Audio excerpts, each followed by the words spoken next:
I don't know what's going on. ቴት ፎር ታት ደግሞ ትንሽ ነካነካ የሚደራረጉት ጥቃት እንደነበር ከዚህ በፊት ነግሬያቸዋለሁ። እነዚህ ሁለት ሀገሮች አሜሪካና ኢራን። ታዲያ ትላንትናም የአሜሪካን ዋርኒንግ በመጣስ ደግሞ የአሜሪካን ዋርኒንግ በመተው ሌላ መርከብ ላይ ጥቃት ፈጸመች ኢራን።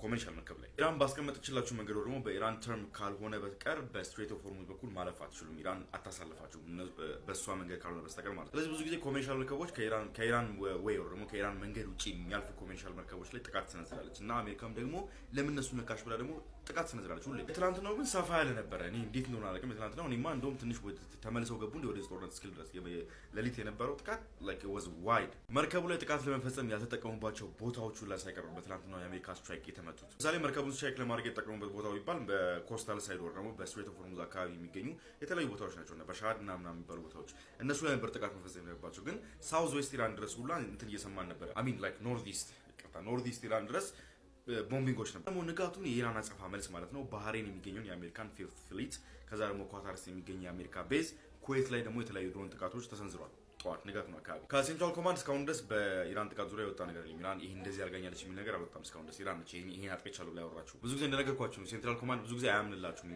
የሚፈጠረው ነገር የአሜሪካ ቤዝ ሲመታ ብዙ ጊዜ አያምንላችሁም። ሰው ከሞተ በኋላ ሰው ከተጎዳ በኋላ ምናምን ነው ብዙ ጊዜ እንትን የሚያደርገው ላይ ካምቢል የሚያደርገው። አሁን ቀጣይ ምን እንደሚፈጠር አብረን እንመለከታለን። በሚመጣው ሳምንት እንግዲህ በስዊዘርላንድ ሁለቱ ሀገሮች የሰላም ስምምነታቸውን ይጀምራሉ። ወሬያቸውን ወይ ደግሞ the peace talks ይጀምራሉ ተብሎ ይጠበቀ ባለበት ሰዓት ነው እንግዲህ በየቀኑ አዳዲስ ጥቃቶች የምንሰማው። guess we're going to see ምን እንደሚፈጠር ጋይስ ትራምፕ በጣም ተናደዋል። ኢራን እንግዲህ በተደጋጋሚ ትራምፕን ለመግደል ማለት ነው ሙከራዎች እያደረገች እንደምትገኝ ይታወቃል። ይሄንን እንግዲህ አሜሪካ ማምናለች። ታዲያ አሁን ላይ የአሜሪካ ፕሬዝዳንት ዶናልድ ትራምፕ ከባድ የተባለ ማስጠንቀቂያ ለኢራንም ሰጥተዋል። ታዲያ እንደሳቸው መግለጫ ከሆነ ማለት ነው የግድያ ሙከራ ለማድረግ ኢራን ከዚህ በኋላ የምታስብ ከሆነ አሜሪካ በኢራን ላይ ከፍተኛ ወታደራዊ ጥቃት ለመሰንዘር ዝግጁ መሆኗን ገልጸዋል። ታዲያ ትራምፕ በገዛ የማህበራዊ ሚዲያ ገጻቸው ትሩዝ ሶሻል ላይ ባስተላለፉት መልእክት ማለት ነው የአሜሪካ መከላከያ ሰራዊት ኢራንን ሙሉ በሙሉ ለመደምሰስና እንዲሁም ደግሞ ለማውደን ዝግጁ መሆኗን እንግዲህ አያይዘውን ገልጸዋል ማለት ነው። አክለውም መሰል ጥቃት ለመሰንዘር ከተሞከረ አፋጣኝ ምላሽ እንዲሰጥ ቀድሞ የጦር መመሪያ መውረዱ እንግዲህ ይፋ አድርገዋል። ለዚህም ከፍተኛ የቃላት ፍጥጫ እንግዲህ ውጥረት መባባስ ዋነኛው መንስኤው እስራኤል ነች። እንግዲህ እስራኤል በትራምፕ ላይ ማለት ነው ሊሰነዘር የታሰበው አዲስ የኢራን ሴራ የሚያሳይ የደህንነት መረጃ ለአሜሪካ ማጋራቷ ተከትሎ ነው። ከዚህ በተጨማሪ እንግዲህ ከወራት በፊት ማለት ነው የተገደሉት የኢራን የበላይ መሪ አያቶላ አሊ ኻሜኒ የቀብር ስነ ስርዓት ላይ እንግዲህ በፕሬዝዳንቱ ላይ የግድያ በቀል እንዲፈጸም ጥሪዎች መቅረባቸው ውጥረቱ ይበልጥ ማለት ነው አባውስታል። ከዚህ በተጨማሪ እንግዲህ በሆርሙዝ ስትሬት አካባቢ በተፈጠረው ወታደራዊ ፍጥጫ ምክንያትም በአሜሪካና በኢራን መካከል የነበረው ጊዜያዊ የተኩስ አቁም ስምምነት በይፋ ማውጣቱ እንግዲህ ትራምፕ በዚህ መግለጫቸው ላይም አያይዘውም አስታውቋል።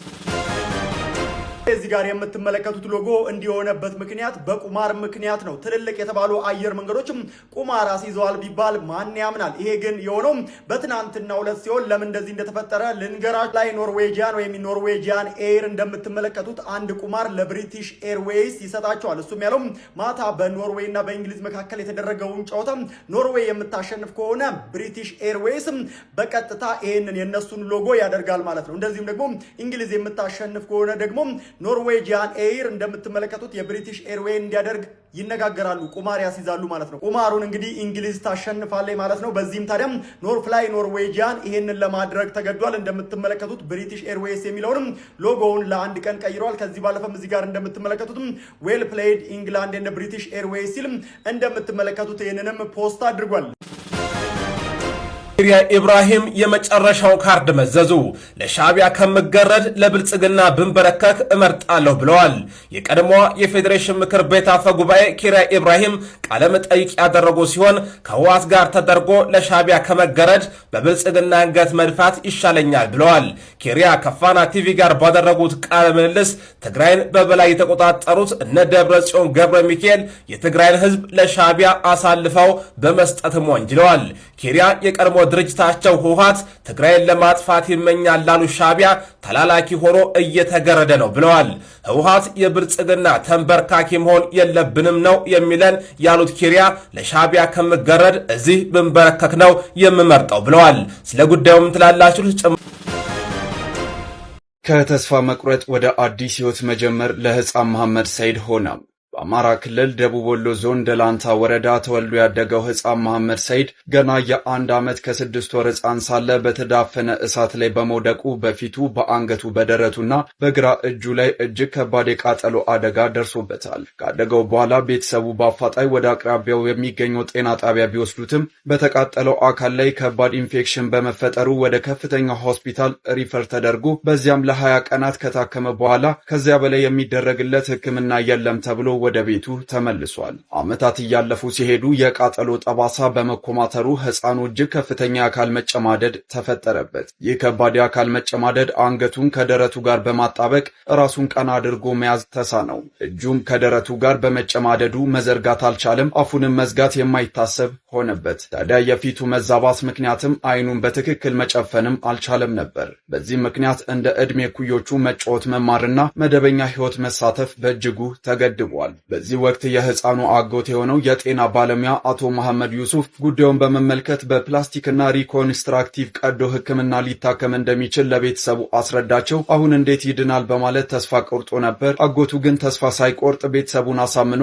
ወደ የካቲት 12 ሆስፒታል ሜዲካል ኮሌጅ ወስዶ በሆስፒታል ሜዲካል ኮሌጅ የፕላስቲክና ሪኮንስትራክቲቭ ሰርጀሪ ዲፓርትመንት ህፃኑ በባለሙያዎች በጥልቀት ተመረመረ። የህክምና ግምገማውም የደረጃ 4 ከባድ የአካል መጨማደድ እንዳለበት የተረጋገጠ ሲሆን በዚህ መሰረት የተጨማደደው ጠባሳን በማላቀቅ የተሳካ የፕላስቲክ ቀዶ ህክምና ተደርጎለታል። ይህን ድንቅ ቀዶ ህክምና የመሩትና ያከናወኑት ዶክተር ዳግማዊ ገረመው የፕላስቲክና ሪኮንስትራክቲቭ ቀዶ ህክምና ስፔሻሊስት ሐኪም ሲሆኑ ቀዶ ህክምናው ከተጠናቀቀ በኋላ መሐመድ ራሱን ቀና አድርጎ መያዝ፣ አንገቱን በነጻነት ማንቀሳቀስ፣ እጁ ሙሉ በሙሉ መዘርጋትና አይኑንም በትክክል መጨፈን የቻለ ሲሆን አፉን በሚገባ መታዘዝ ጀምሯል። ለብዙ ዓመታት ከተገደበበት ህይወት ወጥቶ በደስታ እንባውን አፈሰሰ። ቤተሰቡም ለዓመታት የማይቻል ብለው ያሰቡት ነገር በአይናቸው ሲሳካ በእጅጉ ተደሰቱ። ዶክተር ዳግማዊ ገረመው እንዳሉትም የፕላስቲክና ሪኮንስትራክቲቭ ቀዶ ህክምና የሚቀይረው መልክን ብቻ አይደለም ህይወትን፣ ተስፋንና የወደፊት እድልንም ጭምር ነው ብለዋል። አይቻልም የሚባለውን የሀገር ውስጥ ህክምና ላሳካ ለዚህ ታላቅ ባለሙያ በምን ቃል ትገልጹታላችሁ? በኮመንት ላይ ኪሪያ ኢብራሂም የመጨረሻው ካርድ መዘዙ። ለሻዕቢያ ከምገረድ ለብልጽግና ብንበረከክ እመርጣለሁ ብለዋል። የቀድሞዋ የፌዴሬሽን ምክር ቤት አፈ ጉባኤ ኪሪያ ኢብራሂም ቃለ መጠይቅ ያደረጉ ሲሆን ከህወሓት ጋር ተደርጎ ለሻዕቢያ ከመገረድ በብልጽግና አንገት መድፋት ይሻለኛል ብለዋል። ኪሪያ ከፋና ቲቪ ጋር ባደረጉት ቃለ ምልልስ ትግራይን በበላይ የተቆጣጠሩት እነ ደብረጽዮን ገብረ ሚካኤል የትግራይን ህዝብ ለሻዕቢያ አሳልፈው በመስጠትም ወንጅለዋል። ኪሪያ የቀድሞ ድርጅታቸው ህወሓት ትግራይን ለማጥፋት ይመኛል ላሉ ሻዕቢያ ተላላኪ ሆኖ እየተገረደ ነው ብለዋል።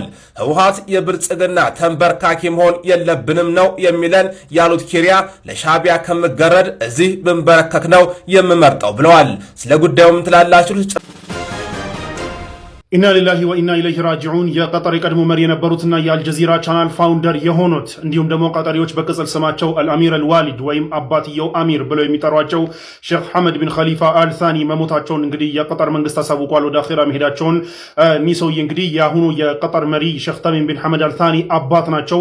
እኒህ ሰውዬ እንግዲህ ከስልጣን የወሰዱት እንግዲህ ከ1995 እስከ 2013 ድረስ ለ18 ዓመታት ቀጠርን ሲያስተዳድሩ ነበረ። ከዛ በፊት እንግዲህ 1992 ጀምሮ አባታቸው ሼክ ኸሊፋ አልታኒ የሚባሉት ነበሩ የቀጠር መሪ የነበሩት። ነገር ግን አባታቸው በ1992 ለዚህ ለሼክ ሐመድ እንግዲህ የተወሰኑ ስልጣኖችን የሰጧቸው የቆዩ የነበረ ሲሆን መጨረሻ ላይ ግን ወደ 1995 አካባቢ ስልጣናቸውን ሊቀሟቸው የሰጧቸውን የተወሰኑ ኦቶሪቲዎች ሊቀሟቸው መሞከራቸውን ተከትሎ አባትየው ስዊዘርላንድ ጄኔቫ ባሉበት እንግዲህ በፋሚሊያቸው በአልታኒ ሩሊንግ ፋሚሊው አልታኒ ይባላል የአልታኒ ፋሚሊ እርዳታ አባታቸው ላይ መፈንቅለ መንግስት አድርገው ነው ስልጣን የያዙት። ብለድረስ መፈንቅለ መንግስት ወር ምንም አይነት ደም ያልፈሰሰበት መፈንቅለ መንግስት አድርገው ስልጣን ይዘው ነበረ። በኋላ ላይ እንግዲህ አባታቸው ደግሞ መልሰው ሊፈነቅሏቸው ሞክሮ የነበረ ቢሆንም ሳይሳካ ቀርቷል። ከሳውዲ ከግብጽ ጋር ከምን ጋር ነው ተያይዘው የተባለው ያኔ ማለት ነው። ለማንኛውም ሳይሳካ ቀርቷል። ነገር ግን ሼክ ሐመድ ቢን ኸሊፋ አልታኒ ከ1995 ጀምሮ እስከ 2013 ለ18 ዓመት ቀጠርን ሲያስተዳድሩ እጅግ በጣም ትልልቅ ሪፎርሞችን በማድረግ ቀጠር በፐር ካፒታ እንግዲህ በጣም ሪቸስት አገር እንድትሆን አድርጓል። አንድ የቀጠሪ አቨሬጅ ገቢ እንግዲህ የአንድ የቀጠር ሲቲዝን አቬሬጅ ገቢ በአመት ከ84,000 እስከ 86,000 ዶላር እንዲሆን ማድረግ ችሏል። በእኛ ወደ 13 ሚሊዮን ምናምን በአመት አንድ ቀጠሪ ሲቲዝን ገቢ እንዲያገኝ ማድረግ የቻሉና በደንብ እድገታቸውን ያሳደጉ እንዲሁም ቀጠርን ሪቸስት ካንትሪ በጣም ከዓለም በጣም ሀብታም የሆነች ሀገር እንድትሆን ማድረግ ችሏል። ከዛ ውጭ እንግዲህ ኢንተርናሽናሊ እጅግ በጣም ተጽዕኖ ፈጣሪ የሆነውን አልጀዚራ ቻናልን በማቋቋም እዚህ ደረጃ እንዲደርስ ያደረጉት እንግዲህ እኒህ ሰውዬ ነበሩ።